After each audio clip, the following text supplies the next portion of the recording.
ក្នុងនាមជាអ្នកចំនួនក្រោយនិងជាប្រជាប្រដ្ឋខ្មែរមួយរូបពិតជាមិនអាចបំភ្លេចបាននិងចងចាំជានិច្ចនៅគំរូវីរភាពការលះបង់និងគុណបំណាច់ដ៏ថ្លៃថ្លាមិនអាចកាត់ថ្លៃបានរបស់ថ្នាក់ដឹកនាំអតីតមន្ត្រីរាជការនិងនិវត្តជនទាំងអស់នេះជាការលើកឡើងរបស់ឯកឧត្តមឧបនាយករដ្ឋមន្ត្រីហ៊ុនម៉ាណីនាពិធីសម្ដែងសម្ដាលនៅពិសាអាហារសាមគ្គីជាមួយនិវត្តជនដែលរស់នៅខេត្តកំពង់ស្ពឺចំនួន1963នាក់កាលពីថ្ងៃទី13ខែកញ្ញាឆ្នាំ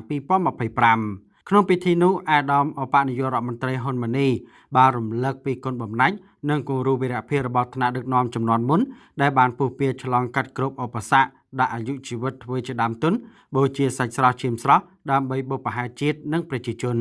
ថ្លែងនៅមុខនិវត្តជនអាដាមឧបនាយករដ្ឋមន្ត្រីបានលើកឡើងពីការរួមចំណែករបស់និវត្តជនក្នុងការស្ដារប្រទេសជាតិឡើងវិញជាពិសេសការរៀបចំប្រព័ន្ធរដ្ឋបាលសាធារណៈនៅតាមបណ្ដាមន្ទីរអង្គភាពជំវិញខេត្តកំពង់ស្ពឺឲ្យរស់ឡើងវិញព្រមទាំងបានបន្តអភិវឌ្ឍរីកចម្រើនជាបន្តបន្ទាប់ទន្ទឹមនេះអាដាមហ៊ុនម៉ាណីក៏បានកត់សម្គាល់ដូចនេះដែរថាក្នុងនាមជាអ្នកចំនួនក្រោយនិងជាប្រជាប្រដ្ឋខ្មែរមួយរូបពិតជាមិនអាចបំភ្លេចបាននិងចងចាំជានិច្ចនៅគំរូវីរភាពនិងគុណបំណាច់ដ៏ថ្លៃថ្លាមិនអាចកាត់ថ្លៃបាន